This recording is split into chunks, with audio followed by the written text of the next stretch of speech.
Let's mic news at 8। देश भर के पुलिस थानों में सीसीटीवी कैमरे लगाने के लिए दिए गए फंड पर अब सुप्रीम कोर्ट ने सख्त रुख अपनाया है। कोर्ट ये जानना चाहता है कि करोड़ों रुपए खर्च होने के बावजूद कई थानों में कैमरे क्यों नहीं लगे या खराब क्यों है। जस्टिस विक्रमनाथ और जस्टिस संदीप मेहता की बेंच ने 6 मई को एक अहम बैठक बुलाने का आदेश दिया है। इस बैठक की जिम्मेदारी वरिष्ठ वकील सिद्धार्थ दवे को दी गई है, जिसमें केंद्र और सभी राज्यों के गृह सचिव शामिल होंगे। कोर्ट ने साफ कहा है कि इस बैठक में फंड के इस्तेमाल का पूरा हिसाब किया जाए और रिपोर्ट 13 मई तक पेश की जाए। मुंबई के मीरा रोड के नया नगर इलाके में एक युवक ने 2 सिक्योरिटी गार्ड्स पर चाकू से हमला कर दिया। पुलिस के मुताबिक आरोपी ने पहले गार्ड से उनका धर्म पूछा और फिर अचानक हमला किया। दूसरे गार्ड से कलमा पढ़ने को कहा गया और ऐसा नहीं कर पाने पर उस पर भी वार किया गया। दोनों घायल गार्ड्स को अस्पताल में भर्ती कराया गया है और उनकी हालत बेहाल स्थिर बताई जा रही है। घटना के 1.5 घंटे के भीतर ही पुलिस ने सीसीटीवी फुटेज के आधार पर आरोपी को गिरफ्तार कर लिया। जांच में सामने आया है कि आरोपी अकेले रहकर ऑनलाइन कोचिंग देता था और कथित तौर पर कट्टरपंथ की ओर झुक गया था। केंद्र सरकार ने सुप्रीम कोर्ट को बताया है कि जनवरी 2026 से अब तक व्हाट्सएप ने डिजिटल अरेस्ट घोटाले में शामिल 9,400 अकाउंट्स को बैक कर दिया है।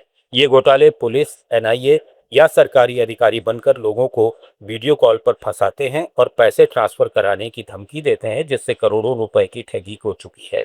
सरकार सीबीआई, I4C और टेलीकॉम विभाग के साथ मिलकर बड़ी कार्रवाई हो रही है, जिसमें संदिग्ध सिम कार्ड्स को तुरंत ब्लॉक करना, डिवाइस आईडी ब्लॉक करना और बायोमेट्रिक वेरिफिकेशन सिस्टम लागू करने की तैयारी चल रही है।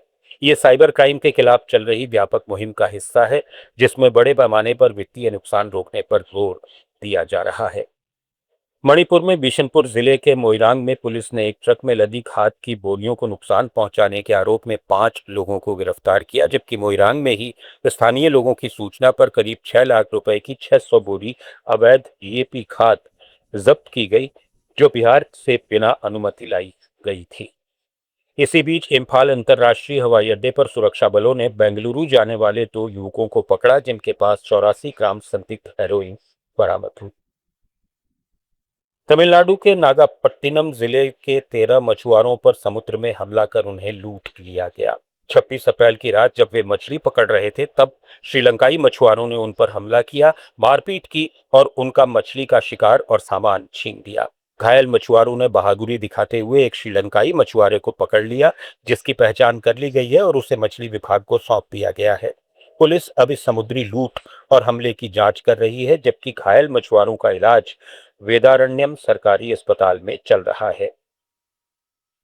त्रिपुरा के सोनामुरा में पुलिस और बीएसएफ की संयुक्त टीम ने 4 अलग अलग जगहों कुलूबाड़ी, एलसी नगर, दुर्गापुर और श्रीमंतपुर के जंगल क्षेत्र में छापेमारी की। इस कार्रवाई में 33 किलो गांजा, 130 बोतल प्रतिबंधित नशे वाला कफ सिरप और 4000 याबा टैबलेट बरामद की गई, जो भारत बांग्लादेश सीमा के पास तस्करी के लिए छिपा कर रखे गए थे। सोनामुरा थाने के प्रभारी तपस दास के नेतृत्व में हुई इस रेड में अभी तक कोई गिरफ्तारी नहीं हुई है। पुलिस ने बताया कि जब्त माल की काला बाजार कीमत 10 लाख रुपए से अधिक है। असम के शिवसागर में भाजपा नेता लचित गोगोई ने ऑल ताई अहोम स्टूडेंट यूनियन के एक गुट के प्रमुख मिलन बुरागोहाई के खिलाफ पुलिस में शिकायत दर्ज कराई है। गोगोई का आरोप है कि बुरागोहाई ने उनसे साल 2023 में 15.5 लाख रुपए उधार लिए थे, जिनमें से सिर्फ 1.5 लाख वापस किए और बाकी 14 लाख रुपए नहीं लौटाए। जब उन्होंने पैसे मांगे और कानूनी नोटिस भेजा तो बुरागोहाई ने धमकियां दी, यहां तक कि मौत की धमकी दी। पुलिस ने बुरागोहाई से पूछताछ की है। मिलन बुरागोहाई ने इन आरोपों को पूरी तरह खारिज करते हुए कहा है कि ये दावे निराधार और हास्यास्पद हैं। 2023 के बाद गोगोई से उनका कोई संपर्क नहीं हुआ है। न्यूज एट 8 में फिलहाल इतना ही। बने रहिए लेट्स माइक के साथ।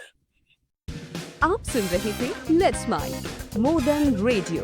फॉलो कीजिए हमें हमारे सोशल मीडिया प्लेटफॉर्म्स पर। It's time for news. It's time for more than radio. Presenting the first radio news app, Let's Mic. Let's Mic, a news-based app on your phone where you get to watch and listen news, talk shows, interviews, radio show podcasts. On Let's Mic, you get all